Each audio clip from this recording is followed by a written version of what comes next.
읽겠습니다. 시작. 내가 비옵는 것은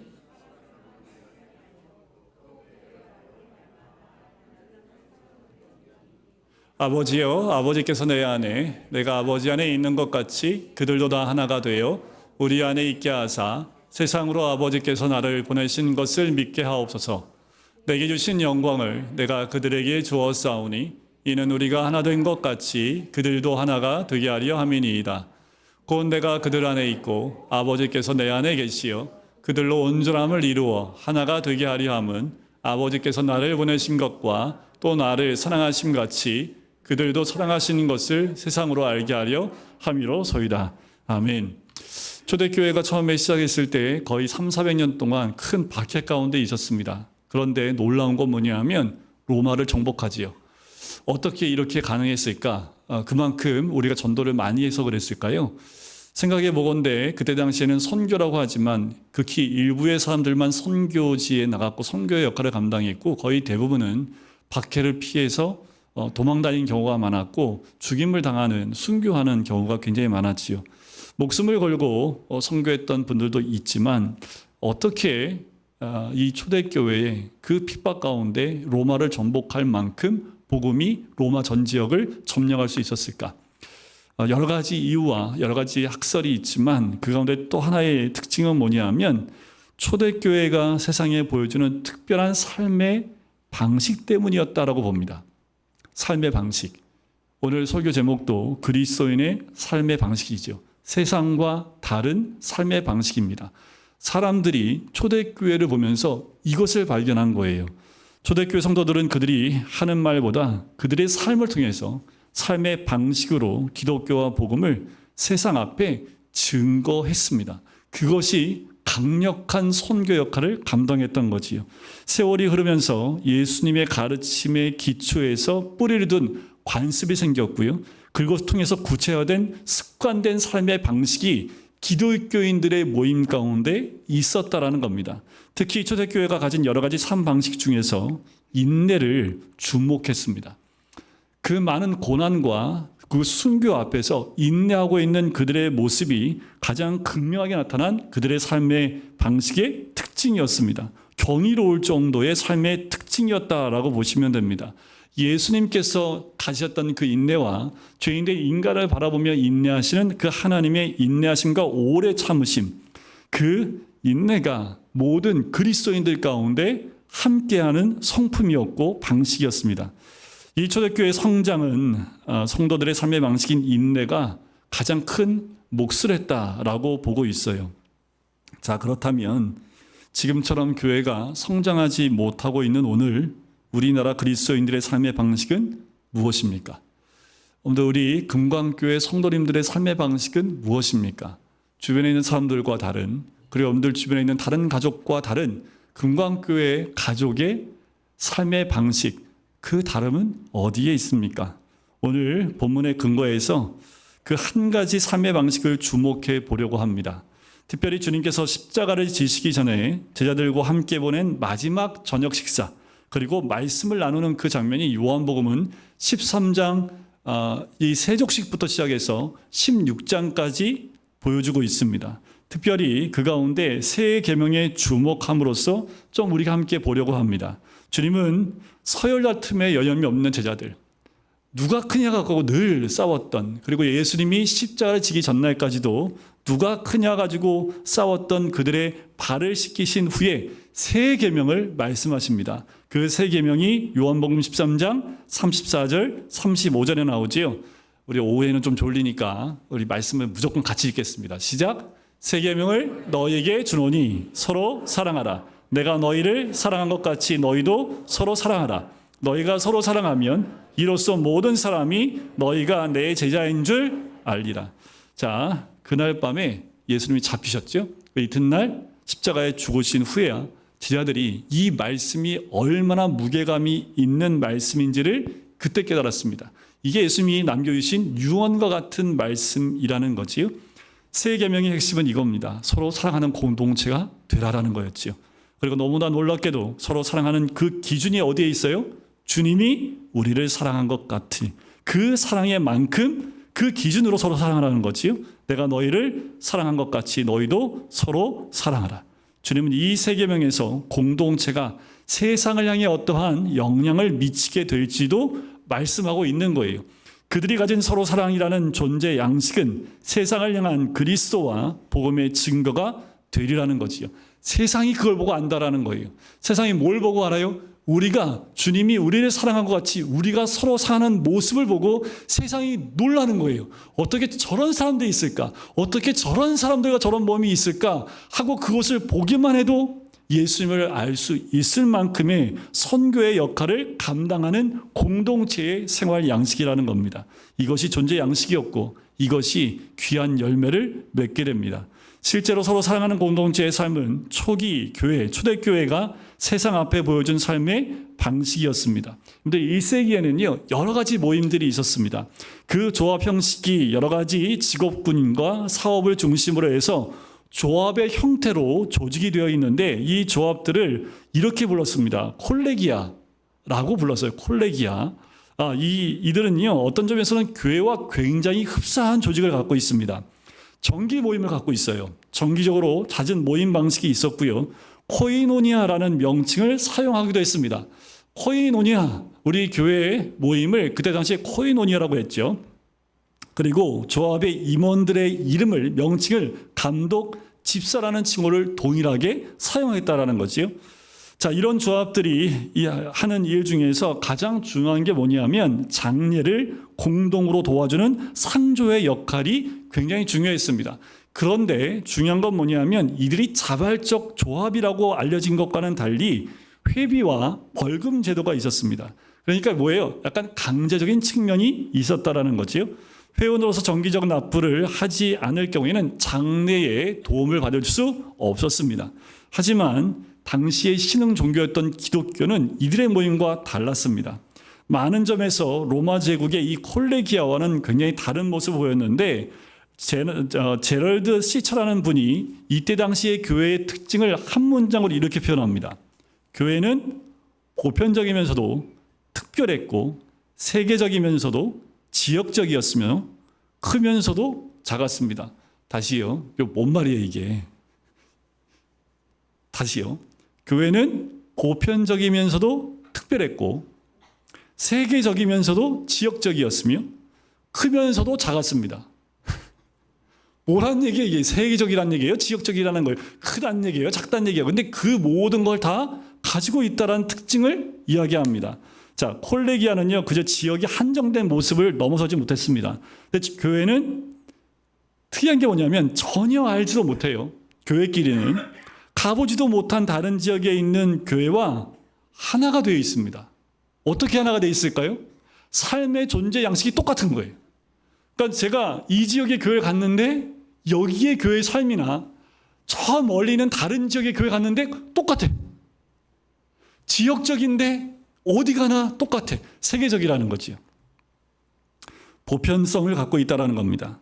그리고 크고도 작다고 표현할 수 있는 거지요. 작으면 한 지역에 국한된 교회이지만 크다고 했을 땐 전 세계에 흩어져 있는 교회의 모습이 다 가지고 있다는 겁니다.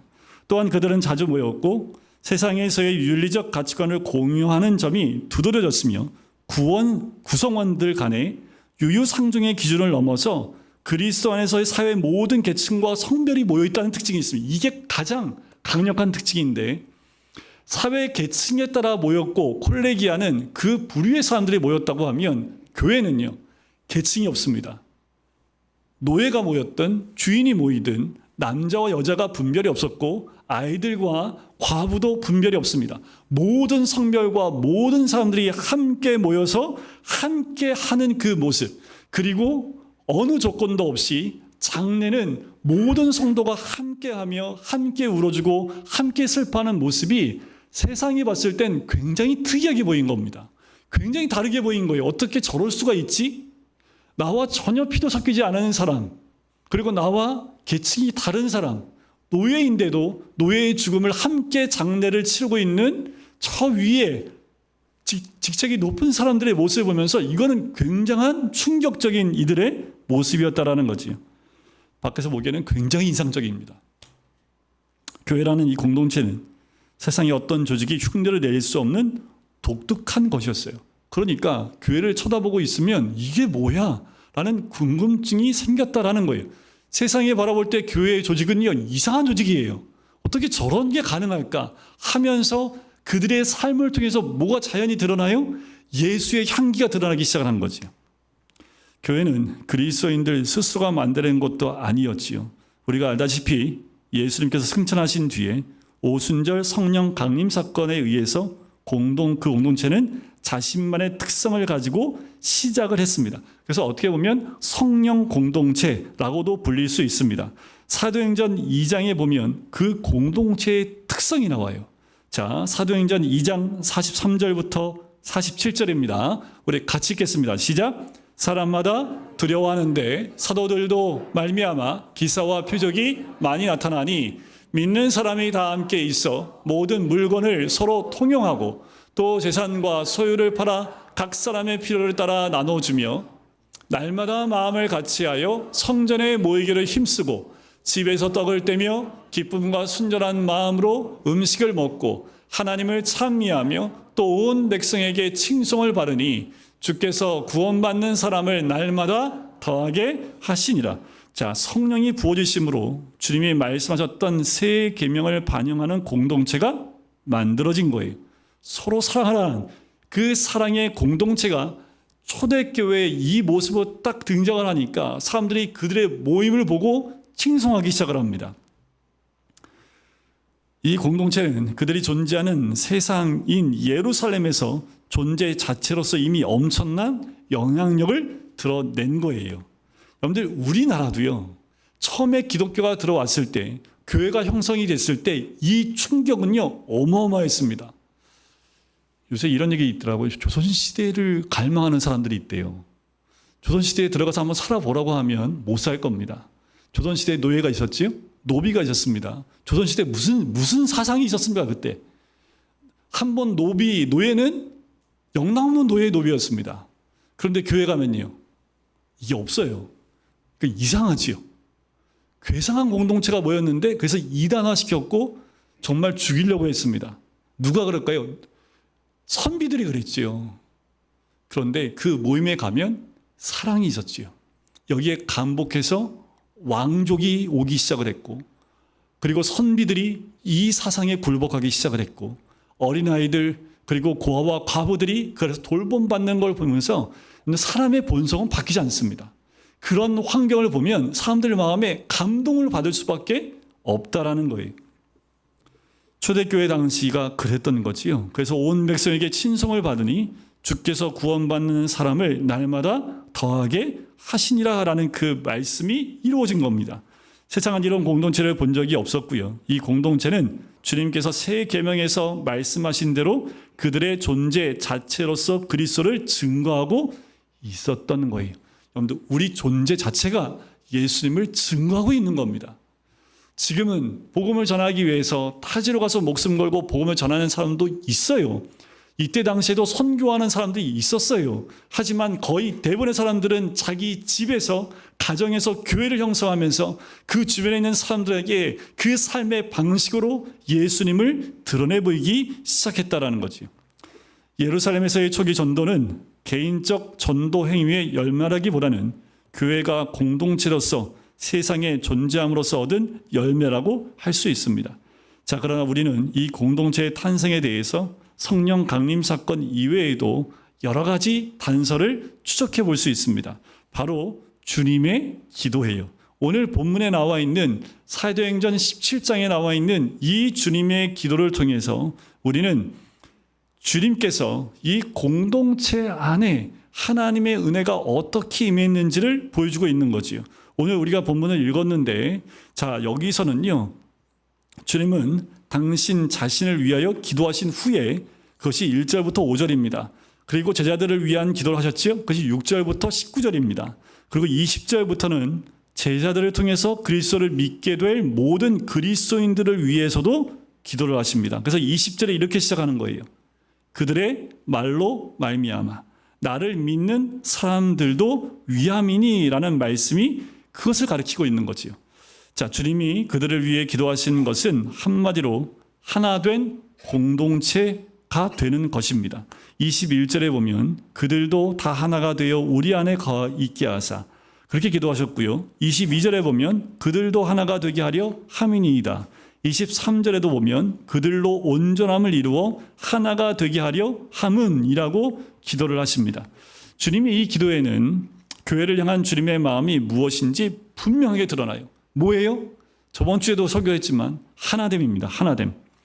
앞에서 제자들에게 말씀하신 새 계명을 따라 그들이 서로 사랑하는 공동체가 되는 거예요.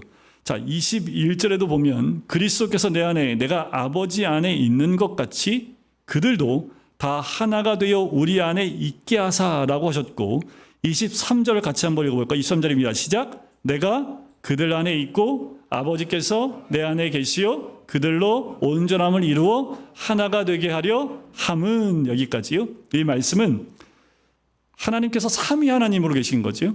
특별히 성부와 성자 하나님의 관계와 교제로 우리의 관심을 끌어가고 있는 것을 보게 됩니다.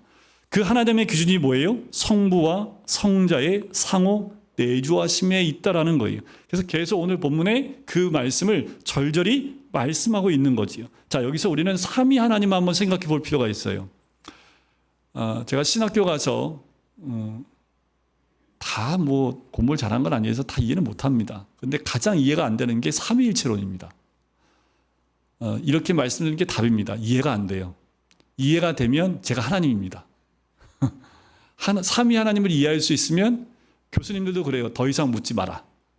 삼위일체의 그 조직신학을 가르치는 교수님이 지금부터 질문하면 감점이다 하면서 가르쳐 주십니다. 아니, 교수님도 몰라요. 그냥 정답만 딱 던지고 말 뿐이지 정답을 이해시키려고 하지 않습니다. 그냥 믿어. 그건 믿는 거지 이해시키는 게 하나님이 네 머리로 이해가 되면 그게 하나님이냐? 이해하려고 하지 마. 하면서 질문하면 간점이야. 그래서 감점을 그러니까 질문이 여기까지 나와. 다들 질문이. 근데 질문하면 교수님도 뭐예요? 대답 못 해요. 대답이 어디 있어요? 성경 외에 있는 거 대답하면 이단이기 때문에 사람을 이해시키려고 무단하게 애를 썼던 것들이 여러 가지가 있지만 다 이단이 됐습니다. 자, 삼위 하나님. 그래서 제가 또 간단하게 말씀을 드리려고 해요. 그러니까 요 말씀 가지고 저한테 질문하지 마세요. 자, 무한하신 하나님을 제한된 인간의 언어로 표현하는 것이 삼위일체입니다. 삼위일체도 인간 이성으로 완전히 깨닫는 것은 불가능해요. 그러나 하나님께서 우리에게 계시하여 주신 말씀을 알 책임도 우리 안에 있습니다. 이 성경에 삼위 하나님을 드러냈기 때문에 그것을 알 책임이 있어요. 우리의 유익을 위해서 주님이 계시하고 있기 때문에 그렇습니다. 자, 삼위일체는요. 세 분 하나님은 하나이시다는 뜻입니다. 세 분 하나님은 하나이시다. 자, 그 말이 뭐냐 하면 하나님의 세 위격, 성부, 성자, 성령 하나님을 말하는 방식입니다. 성부 하나님은 성자 하나님이 아니에요. 성자 하나님은 성령 하나님이 아니에요. 성령 하나님은 성부 하나님이 아니에요. 그런데 하나님이 세 분이 있습니다. 구분되어 있고 고유합니다. 하지만 세 위격은 동일한 신성의 본질을 갖고 계세요. 권능과 영광에서도 동등합니다. 위아래가 없어요. 그러니까 우리는 성부 하나님, 성자 하나님은 그럼 당연히 아들이 성부 하나님 밑에 있지 이렇게 생각하는데 그게 아니라는 거예요. 명칭만 그럴 뿐이지 세 분은 동등합니다. 자, 그렇다면 삼위 하나님께서는 어떤 관계 속에서 존재하실까라는 거예요. 이게 중요합니다. 위아래는 우리는 맨날 머릿속에 뭐만 들어가요? 누가 첫째고 누가 둘째냐 이거 갖고 싸우는 게 제자들처럼 우리도 늘 생각이 그렇게 고착화되어 있어요. 어디에 가면 몇 살이요? 이거 따라다니는 거 뭐예요? 네가 위냐 내가 아래냐? 네가 나이 먹었냐 내가 덜 먹었냐 이걸로 해서 일단 가르고 난 다음에 얘기하죠. 이게 인간의 모습이라고 한다면 그 생각을 가지고 지금 이 삼위 하나님을 생각하면 도대체 이해가 안 가요. 이해하지 마시고 자, 삼위 하나님이 어떤 관계에서 존재하실까? 삼위 하나님은 영원부터 영원까지 서로 영광을 돌리고 서로 내주하시는 관계로 존재합니다. 끝. 그래서 서로 영광을 위해 계시는 서로의 영광을 위해서 그리고 서로 내주하시는 관계 가운데 존재하십니다. 서로 내주하세요. 그리고 서로의 영광을 위해서 존재하십니다. 자, 요한복음 17장에 기록된 주님의 기도에서 근거를 찾는데요. 1절과 5절입니다. 우리 1절과 5절을 같이 한번 읽어볼게요. 요한복음 17장 1절과 5절입니다. 읽겠습니다. 시작. 예수께서 이 말씀하시고 눈을 들어 하늘을 보질시되 아버지여 때가 이르렀사오니 아들을 영원롭게 하사 아들로 아버지를 영원롭게 하게 하옵소서. 아버지여 창세전에 내가 아버지와 함께 가졌던 영화로서 지금도 아버지와 함께 나를 영원롭게 하옵소서. 성부 하나님과 성자 하나님은 서로 어떤 관계예요? 영화를 돌리는 관계입니다. 서로 영광을 돌리는 관계라는 거, 이걸 상호 영화라고 보통 얘기를 합니다. 이 계명을 좀 더 정확히 이해하기 위해서 저번 주에 설교했던 잠언 8장 30절과 31절이 그대로 똑같이 등장합니다. 내가 그 곁에 있어서 창조자가 되어 날마다 그의 기뻐하신 바가 되었으며 항상 그 앞에서 즐거워하였으며. 두 분은 항상 기뻐하고 항상 즐거워합니다.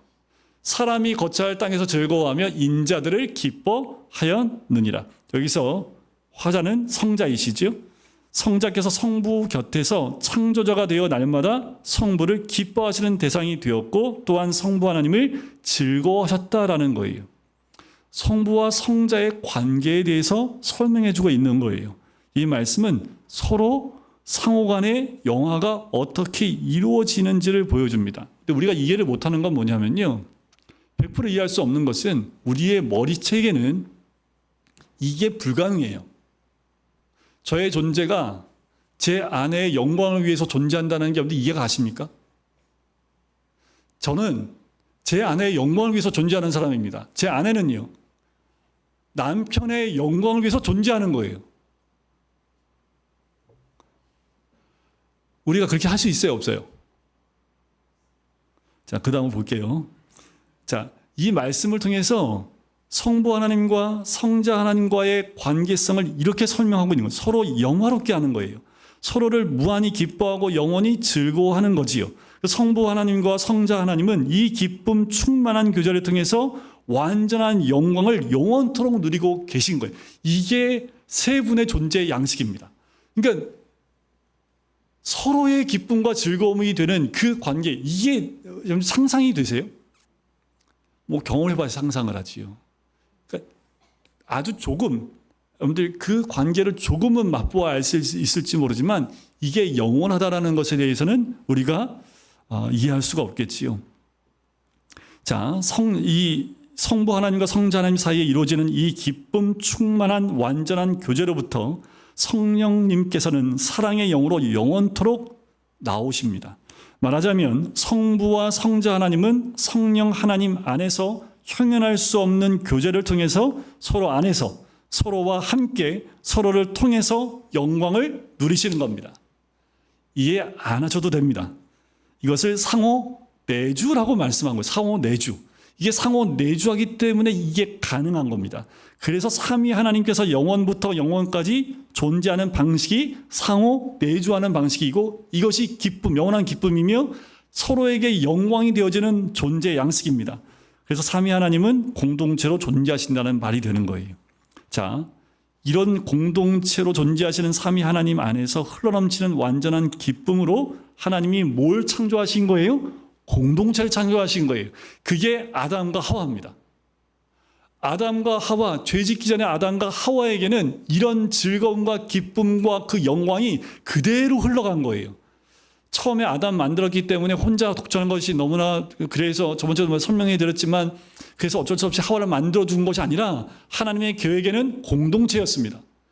남자와 여자를 만들어서 둘이 한 몸이 되게 하는 것. 그리고 만들자마자 하나님이 무슨 복을 주셨어요? 생육하고 번성하여 땅에 충만하라. 이것이 하나님의 의도입니다. 하나님의 기쁨과 즐거움으로 영광이 되어지는 그 공동체가 확장되고 번성하고 세상에 충만하게 하는 것이 하나님의 의도였습니다. 그래서 아내와 합하여 둘이 한 몸을 이룰지라. 뜬금없이 창세기 2장 24절에 보면 하나님께서 주례를 하세요. 갑자기. 왜냐하면 이것이 인간의 존재 양식이 되어야 되기 때문에 그래요. 존재 방식이 그거여야 됩니다. 뭐예요? 둘이 각자가 아니라 하나가 되는 겁니다. 두 사람이 하나됨을 축복하시는 거지요. 이들은 하나님의 임재와 축복 속에서 삼위 하나님 안에서 흘러넘치는 기쁨을 받으며 하나됨의 공동체를 누릴 수 있었던 거예요. 갈등이 없어요. 염려도 없어요. 그저 삼위 하나님의 교제에서 흘러나오는 사랑과 기쁨과 행복을 받아 서로 나누며 하나됨을 누리고 기뻐하면 되는 것이 죄 짓기 전에 그 공동체의 모습입니다. 적어도 아담과 하와가 죄 짓기 전의 모습은 이와 같았습니다. 공동체의 삶의 행복과 기쁨을 누릴 수 있었다는 거지요. 하지만 범죄함으로 깨어진 거지요. 공동체의 행복과 기쁨을 잃어버리고 맙니다. 범죄한 이들은 하나님으로부터 단절과 소외를 경험해요. 하나님, 삼위 하나님부터 흘러나오는 그 기쁨과 그 즐거움과 영광이 단절돼 버린 거예요. 단절과 함께 하나가 됐던 모습이 어떻게 됩니까? 아담은 범죄를 여자 탓으로 돌림으로 책임을 지지 않는 비겁함과 또 저열한 망가진 남성상의 모습을 드러냈습니다. 하와는 너는 남편을 원하고 남편은 너를 다스릴 것이라는 말씀을 통해 부부관계의 하나됨이 깨어지고 부부 사이의 갈등과 고통이 사라지지 않을 것이라는 죄인이 피할 수 없는 운명적인 그 예언을 듣게 됩니다. 부부가 되면 왜 이렇게 싸울까요? 그죠? 네. 서로 사랑해가지고 막 같이 안 있으면 죽을 것 같아서 결혼했는데 헤어질 것처럼 싸워요. 그것이 죄인된 인간의 모습이라는 거지요. 성경이 보여주는 이후의 이야기는 살인, 다툼, 비교, 경쟁의 이야기입니다. 죄로 말미암아 인간은 공동체를 다 잃어버렸습니다. 죄인된 공동체, 아주 작은 공동체인 가정부터 시작해서 그 가정들이 모인 더 큰 공동체, 사회 공동체, 어떤 모임도 가도 그 공동체가 완벽한 공동체는 어디에서 찾아볼 수도 없습니다. 깨어진 세상에 성자 하나님께서 인간의 죽을 몸을 입으시고 오셨지요. 대속적 죽음을 통해서 주님은 우리를 구원해 주셨습니다. 그리고 오늘 본문의 기도를 들으셨지요. 이 기도는 주님이 이 땅에 오신 목적이 단순히 우리 죄인된 한 인간을 구원하기 위함만이 아니라는 것을 오늘 기도를 통해서 말씀해 주고 있는 거예요.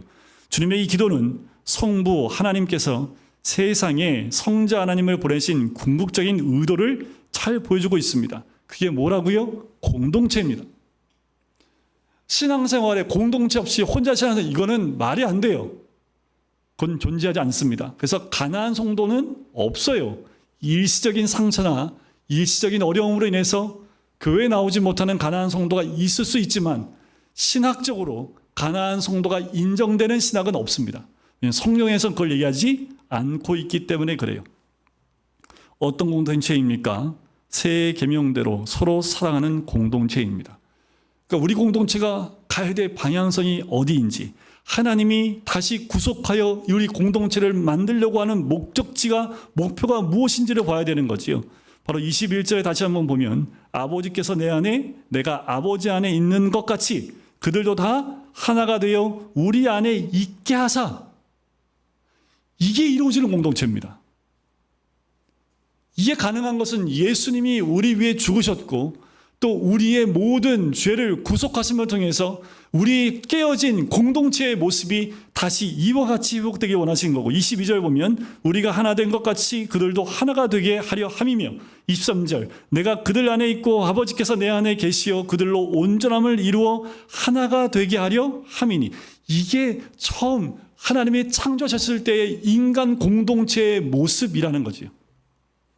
주님께서 교회를 공동체로 회복하셔서 바라시는 그 기준은 바로 삼위 하나님의 하나됨이라는 것이 아주 분명하지요. 삼위 하나님의 사귐과 기쁨을 누리는 공동체를 만드신 하나님의 창조 목적은 그 공동체를 복원하시려는 구속의 목적과 조금 더 다르지 않습니다. 그러니까 우리 공동체가요, 교회 공동체가 세상 가운데 어떻게 보여야 돼요? 사랑의 공동체로 보이는 것이 극명하다라는 겁니다. 자명한 거예요. 그거는 여러분들 그냥 우리가 사랑의 말로만 하는 사랑이 아니라는 거지요. 오순절에 성령을 부어주심으로써 신약교회를 세우셨을 때 하나님께서 당신께서 바라시는 교회의 하나된 그 공동체성을 아까도 읽었던 사도행전 2장에서 잠깐 맛보기로 우리에게 보여주셨던 거예요. 그러므로 교회를 위한 주님의 이 기도는 우리의 기도가 되어야 하고요. 우리는 교회를 주님의 그 관점으로 바라봐야 합니다. 이거 왜 이래 교회가? 이렇게 말하는 것부터 시작해서 하나님의 우리가 모여야 될 이유를 모르고 있는 거예요. 왜 이래 이게 아니라 우리 안에 회복해야 될 모습을 보여주고 계신다라는 거예요.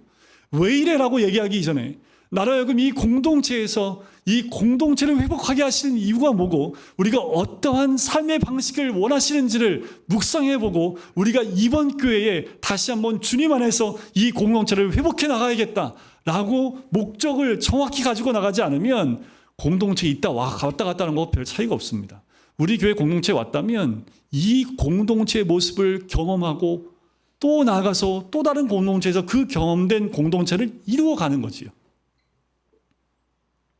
교회는 구속받은 하나님의 백성에게 삼위 하나님께서 주시는 최고의 선물이어야 합니다.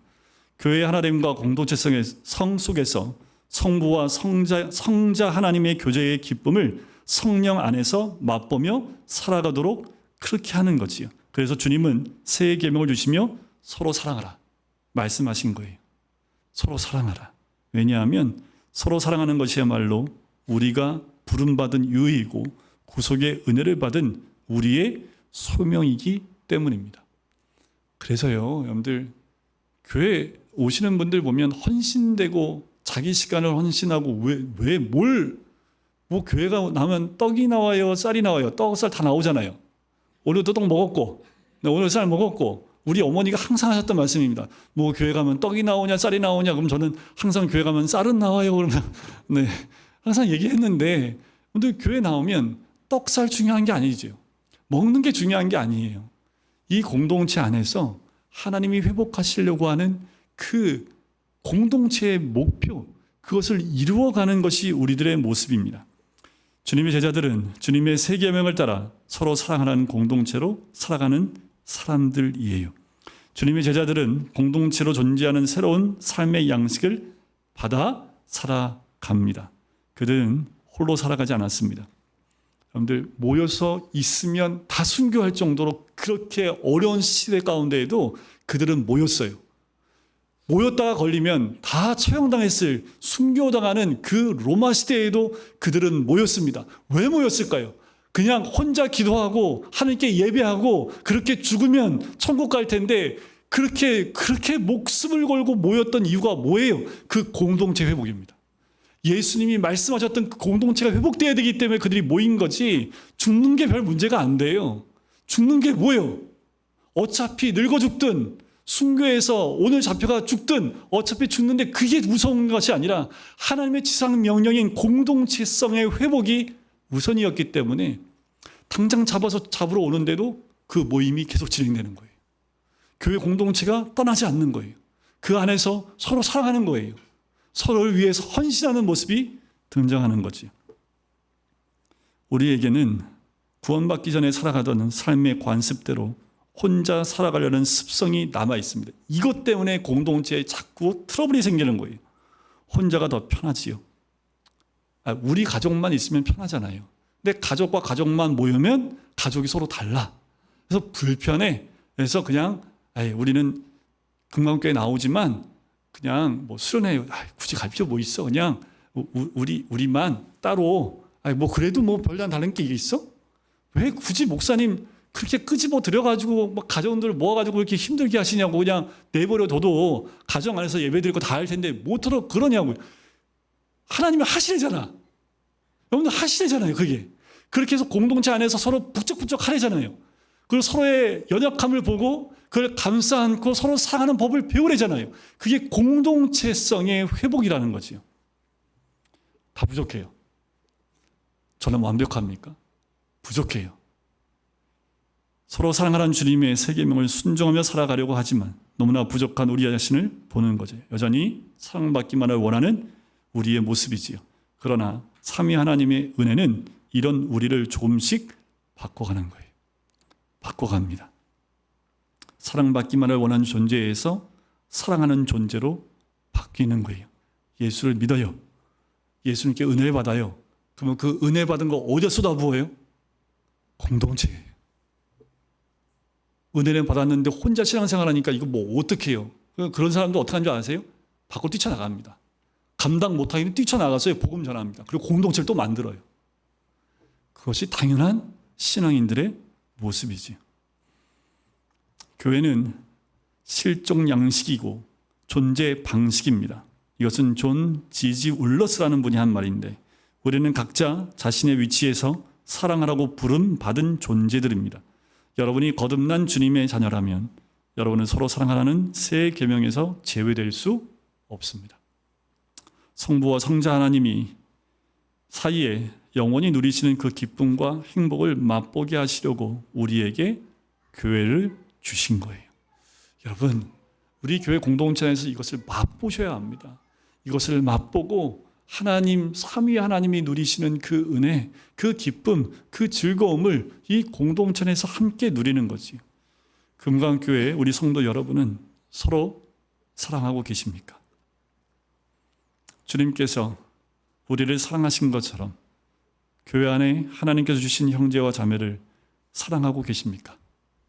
이것조차 실패하는 우리들을 대신해서 그리스도께서 온전히 이루어 놓으셨다는 사실을 우리는 믿어야 합니다. 그리스도께서 행하신 일 덕분에 우리는 매일 깨어지는 실패 속에서도 하나님께 용납됨을 경험하며 다시 사랑하는 자리로 나갈 수 있어요. 서로 사랑 아닌 것을 위해, 왜곡된 자기 사랑을 위해 우리의 삶을 낭비하지 마십시오. 신자는 사랑하라고 부름받은 사람이며 이것이 교회입니다. 우리는 신자의 삶의 방식인 교회 공동체의 꿈을, 그리고 주님의 약속을 포기할 수 없어요. 우리가 엎치락 뒤치락 하면서 교회라는 공동체 안에서 서로 사랑하기를 힘쓰며 때때로 삼위 하나님의 기쁨과 행복을 맛보고 살아가노라면 하나님께서 우리 안에서 어떤 일을 행하시는 것을 보게 될 것입니다. 세상은 우리 공동체를 보게 될 거예요. 세상 어디에서도 볼 수 없는 모습을 보게 될 겁니다. 그래서 주님께서 새 계명에서 말씀하셨듯 모든 사람이 너희가 내 제자인 줄 알게 될 것이라는 거지요. 그리고 주님께서 기도하신 대로 세상이 성부께서 성자이신 예수님을 보내신 것을 믿게 될 뿐 아니라 성부께서 성자 하나님을 사랑하심 같이 교회를 사랑하신 것을 세상이 알게 하실 것입니다. 이것은 이 세상 속에 존재하는 구속받은 교회가 하나 된 공동체로서 맺게 되는 선교적 열매예요. 여러분들, 우리가 전도하고 선교할 수 있는 가장 훌륭한 모습은 가정 안에 진정한 하나님의 하나됨의 은혜가 있고 그 가정들이 모여 교회 공동체에 이루며 교회 안에 그 삼위 하나님의 놀라운 그 은혜가 충만하게 임하는 거지요.